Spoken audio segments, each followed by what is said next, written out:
Hello everybody and welcome to Virginia International Raceway, where we are here, the MX-5 and another race in iRacing. The lights are just about to go out, the revs have risen and we are go!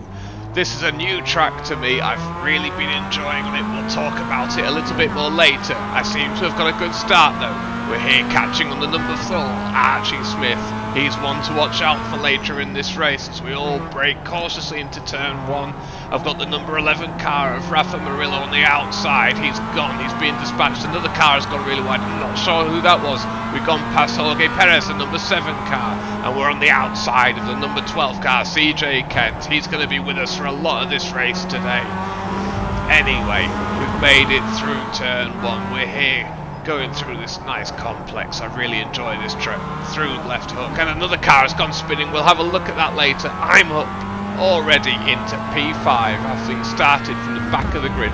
I completely fluffed qualifying on this one, invalidated my lap, both attempts. I would have been somewhere in the middle of the pack if I'd managed to keep it together. Anyway, that disaster aside, we're here coming into a really tricky complex. I really enjoy this section of track. It's nice and fast. You've got to be really accurate though to be able to maintain your speed through here. The car ahead of us is braking a little bit. That's CJ Kent, I believe, is it? Yes, that's the number 12 car of CJ Kent.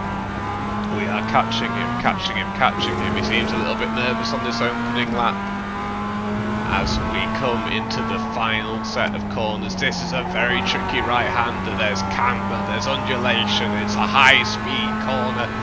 It's a very tricky one indeed to get right, and that is the end of lap 1 on this marvellous circuit. Coming into lap 2, we can see Archie Smith is behind us. He looks like he's shaping up for a move. Is he going to manage to go for it? Nope, I'm going to manage to go for a move on CJ Kent. I wasn't really expecting that, and there's a car that spun out ahead of us as well. Crikey, that's another 2 positions gained. I'm on lap 2 and I'm up into P3. I'm on the podium positions and I am delighted about it, but we've got Archie Smith right behind us and he is a concern. He seems to have the pace on me. I'm not sure how long I'm going to be able to resist him, especially so early in the race. If we're on the last couple of laps, I think I might be able to hold him, but right now, he's right on my backside. He seems to have pace on me everywhere on this track. Let's have a look at the replay at the start. As you see, I got off to a fairly standard one. The leader did jump the start in this one, which is an absolute disaster. He'll have gotten a drive-through penalty for that one. But we're going to see him, the black and gold car right at the front. He's going to make a mistake, and we're going to end up going flying past him anyway. You can see I've managed to get up the inside of a few cars. There's the leader, he's run out wide. Absolutely devastating for him. That's the worst case scenario, as a start on pole, get yourself a drive-through and then run wide and go back to last position. You see here we're all close and battle, but we're doing okay. What happens here? The number 3 car spins out. That's Lucas Diondo. As we continue around and it all looks steady. Oh, there's a touch behind us. The number 1 car has been sped off. That's Sean Roslinski. He is gone.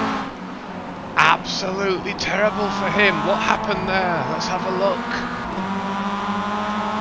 He's passed this other car, and I think that's on you, sir. You've not left the space. I think he must have assumed he was fully past the other car, but he just wasn't there.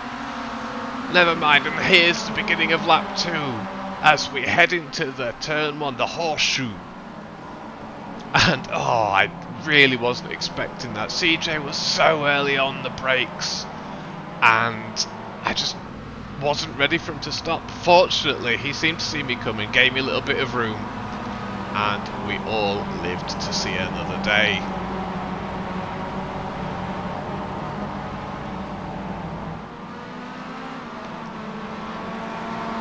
But here you can just see the pace that Archie Smith has on me.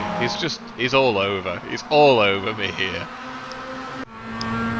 Anyway, we're still in lap 2, heading up to the uphill corner, as it's called. It's a very tricky corner. I've not really got myself comfortable with that one. We managed to hold it though, hold it together. And this section, I really love this section. A flat out left-hander, flat out right-hander. If you've got a little bit less fuel in there, the car will stick out. When it's heavy, it kind of bounces off the track a little bit. You need to give it a little bit of a lift.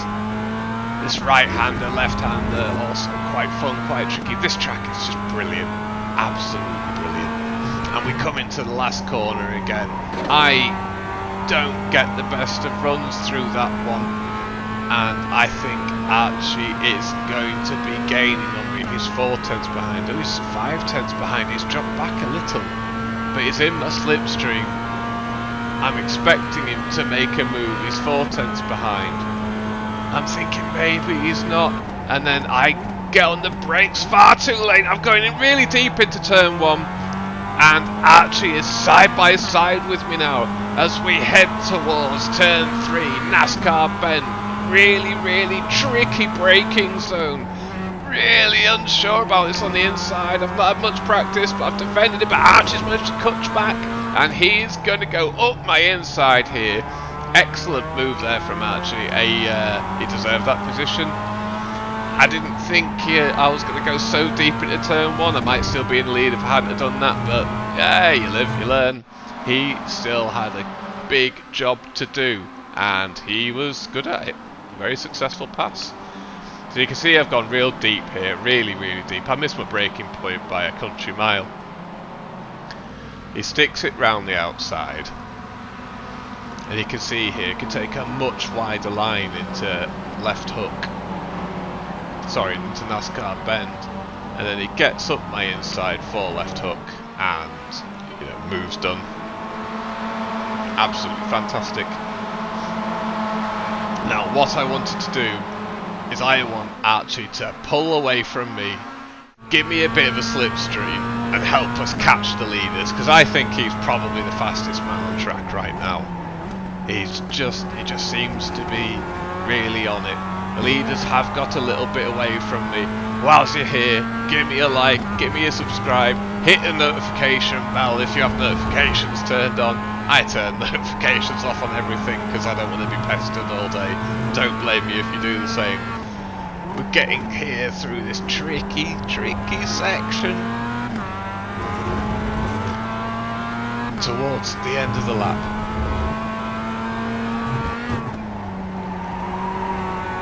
And I'm still not happy with this corner. I don't know how to take it right. I've looked at a track guide. I just haven't got myself comfortable with it, and that's going to be a story in this race. We're going to see that a few times.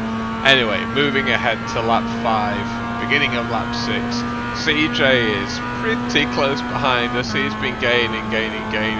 Archie, as I thought he would, is catching on the cars in front, and they're having a little bit of a battle, and so Archie's going to catch up even closer to them. What's going to happen in the lead? Is Jakob going to be able to get past Alain for the lead? It doesn't look like it. I finally get a good line through this corner. Oh, it's very close up front, but it's bunching us all up. Those two cars battling above me, and Archie and CJ into the battle. You can see on the track map that we are a little pack of cars who've broken away from the rest of the racers.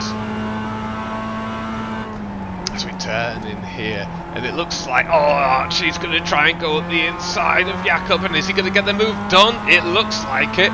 It looks like it. Yes, he's done it. Excellent. I've had to check up on every little so bit. Otherwise, I would have found myself saying hello to the rear end of Jakob's car. Fortunately, that's not going to happen as we carry on unscathed. That was a great move by Archie. Let's have a look at the replay. I didn't think there was enough room there to make this work, but he's found it. He found the car's width. Bit of rubbing maybe, but I think that's a good, strong, robust move. Like it. Good work, Archie. As he moves up into P2, all 5 of us running close together. We move on now to lap 7. Same corner, different day. And Jakob has made an absolute meal of it. I'm going to get run on him here. Am I going to be able to take past him? I'm going to go on the inside for this left-hander. I'm going to slow down a little bit, maybe a little bit too much. I've got a little bit squirrely on the exit, and he manages to hold it. Oh, I'm very disappointed. I was thinking I could make that move stick, but I just didn't have it there. Never mind, we live, we learn, we try again. As we approach this final corner, I'm a little bit nervous because CJ is very close behind. I've made a real meal out of this. I've had to drop down to second gear, and CJ is absolutely up my backside as we head towards turn 1. Let's look at this replay though first of what happened with Jakob through this uphill corner. He got it completely wrong. I don't know what happened there. I could go around the outside and I get him. I'm just ahead here, but he's got the inside for this double right hand, and there's nothing I can really do once we got to that point. So I just have to settle back in and make sure that CJ can't get past. So, can he do it? He's 2/10 behind me. He's got my slipstream. I am guarding the inside line with my life. He's gone to the outside. I'm going to drift into the middle of the track to give myself a better position for the entry of this corner. Braking at the number 1. Get it turned in. Hook the apex. Yep, happy with that. Defended nicely. And that is a story of the rest of this race for me, really. Frantically trying to keep CJ behind me coming through that last corner. I just can't get it. I just haven't got that one quite dialed in for this race at the moment. Anyway, there's a battle for the lead. It's Archie versus Alan for P1. Can he make it work? He's gone through turn 1. They are absolutely no gap between them. Archie's going to have a look up the inside, and he's going to make that stick. Brilliant pass. Archie takes the lead. All I want now is for Alan to come back at him and have those two battle a little bit more and bring them back towards myself and Jakob, although Jakob has got a bit of a gap on me now. And we go through the last corner on the penultimate lap of this race. As I say, that was much the story, me going through this last corner, defending from CJ. The 3 cars ahead were just a little too quick for my liking today. Anyway, we can see the leaders, they are battling up into turn 1. Archie's got the inside. Alan has drifted out very wide there. Jakob has caught right up with him, and we have a 3-way battle for the lead going into the last lap of the race. Are they going to get a little bit hot under the colour?